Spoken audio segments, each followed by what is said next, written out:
Évangile de Jésus-Christ selon Luc, chapitre 1. Certains ont vu depuis le début ce que Dieu a fait chez nous. Ensuite, ils ont annoncé sa parole. Puis, ils nous ont raconté tout cela, et beaucoup d'entre nous ont commencé à en écrire l'histoire. Alors, je me suis renseigné avec soin sur tout ce qui s'est passé depuis le début, et j'ai décidé, moi aussi, d'écrire un récit bien composé. Je fais cela pour toi, très cher Théophile. Ainsi, tu pourras voir que tu as reçu des enseignements solides. Au moment où Hérode le Grand est roi de Judée, il est un prêtre appelé Zacharie. Il fait partie de la famille d'Abia, une famille de prêtres. Sa femme appartient au clan d'Aaron et elle s'appelle Élisabeth. Tous les deux sont justes devant Dieu. Ils obéissent parfaitement aux lois et aux commandements du Seigneur. Ils n'ont pas d'enfants parce qu'Élisabeth ne peut pas en avoir et ils sont déjà vieux tous les deux. Un jour, Zacharie fait son travail de prêtre dans le temple de Dieu parce que c'est le tour de sa famille. Selon la coutume des prêtres, on choisit quelqu'un pour entrer dans le lieu saint du Seigneur. Et ce jour-là, c'est Zacharie qui entre pour offrir l'encens. Tout le peuple de Dieu prie dehors au moment où on brûle l'encens. Alors, un ange du Seigneur se montre à Zacharie. L'ange se tient à droite de l'autel où on brûle l'encens. Quand Zacharie le voit, il est ému et il a très peur. Mais l'ange lui dit : « N'aie pas peur, Zacharie. Oui, Dieu a entendu ta prière. Élisabeth, ta femme, te donnera un fils. Tu l'appelleras Jean. Alors, tu seras rempli de bonheur et de joie, et quand ton fils naîtra, beaucoup d'autres personnes seront dans la joie. En effet, il sera quelqu'un d'important pour le Seigneur. Il ne boira ni vin ni aucun autre alcool. Il sera déjà rempli de l'Esprit Saint dans le ventre de sa mère.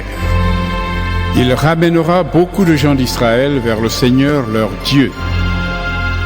Il viendra comme messager de Dieu avec l'esprit et la puissance du prophète Élie.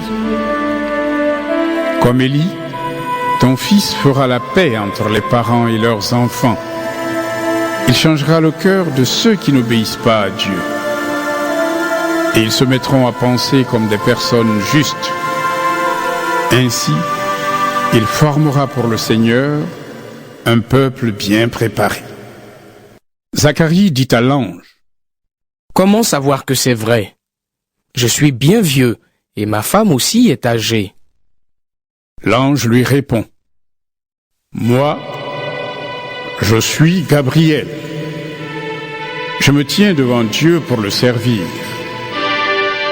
Il m'a envoyé pour te parler et pour t'annoncer cette bonne nouvelle. Mais tu n'as pas cru à mes paroles. Tu vas donc devenir muet.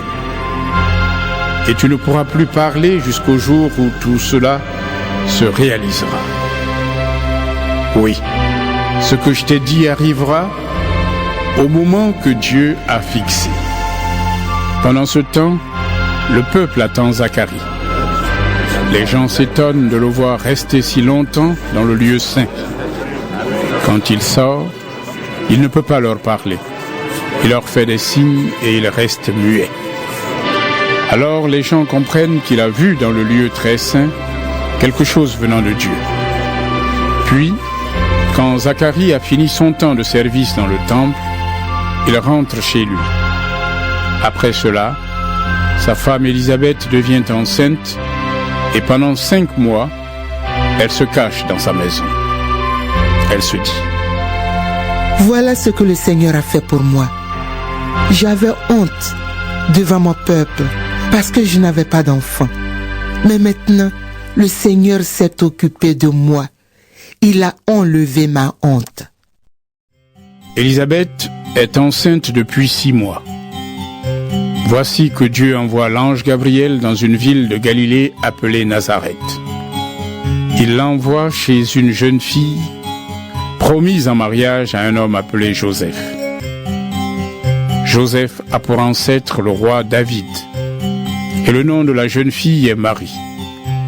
L'ange entre chez elle et lui dit: Réjouis-toi, le Seigneur Dieu t'a montré son amour d'une manière particulière.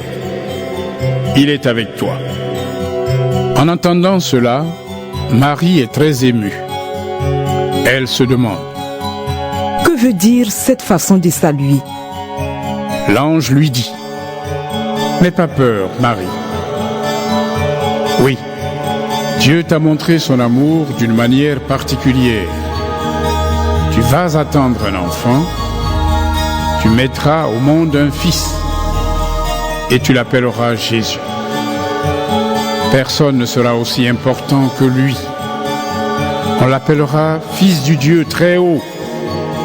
Le Seigneur Dieu lui donnera le royaume de David, son ancêtre.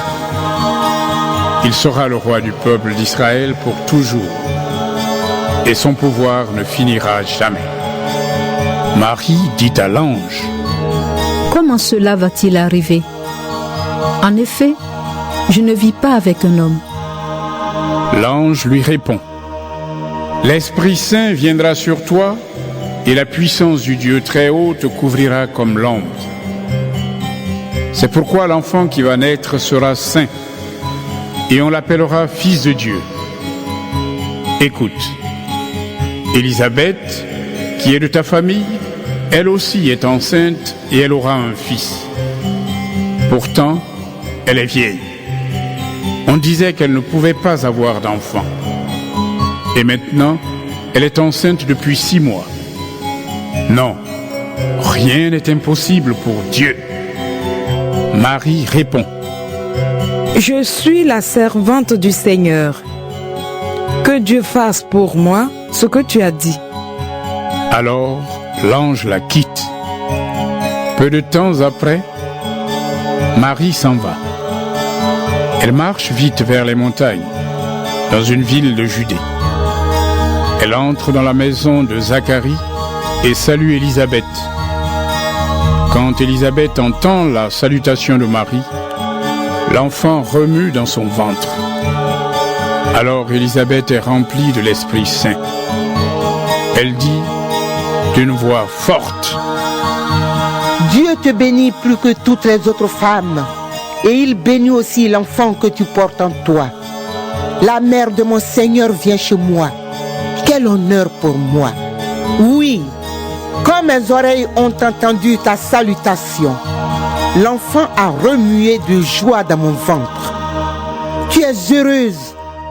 En effet, tu as fait confiance au Seigneur, et ce qu'il t'a dit arrivera.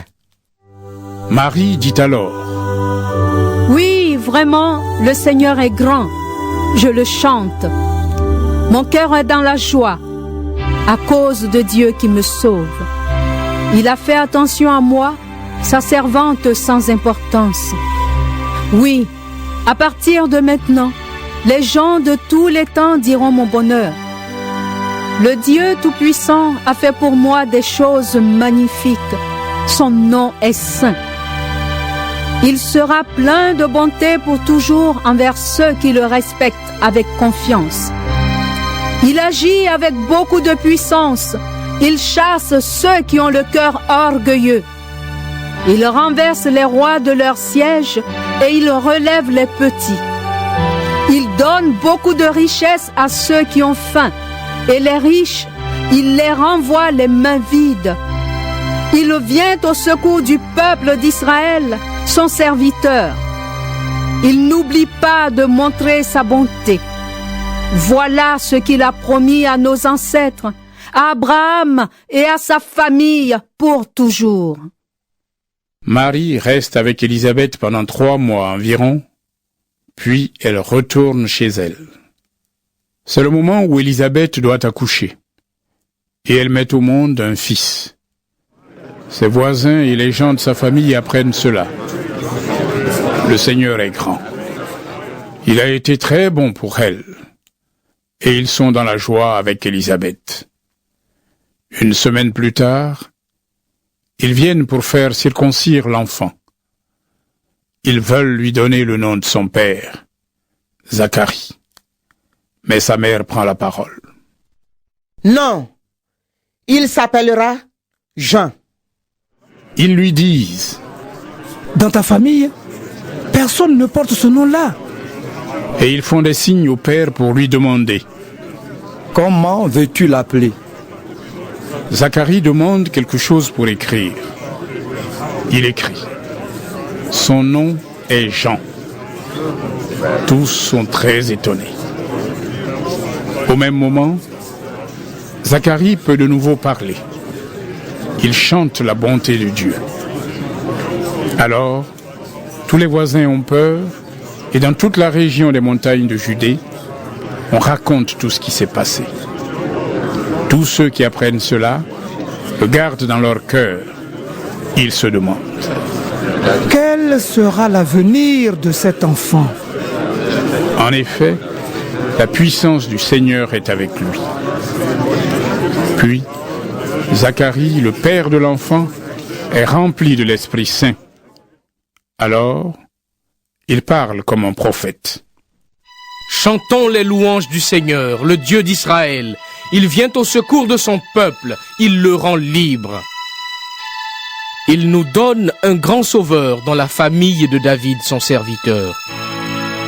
Il avait annoncé cela depuis longtemps. Oui, il avait dit par les saints prophètes: Je vous sauverai de vos ennemis et de la main de ceux qui vous détestent. Ainsi, Dieu a été bon pour nos ancêtres. Aujourd'hui encore, il se souvient de son alliance sainte. C'est le serment qu'il avait fait à Abraham, notre ancêtre. Oui, il avait dit en parlant de nous: J'arracherai tes enfants aux mains de leurs ennemis, alors ils pourront me servir sans avoir peur. Ils pourront être saints et justes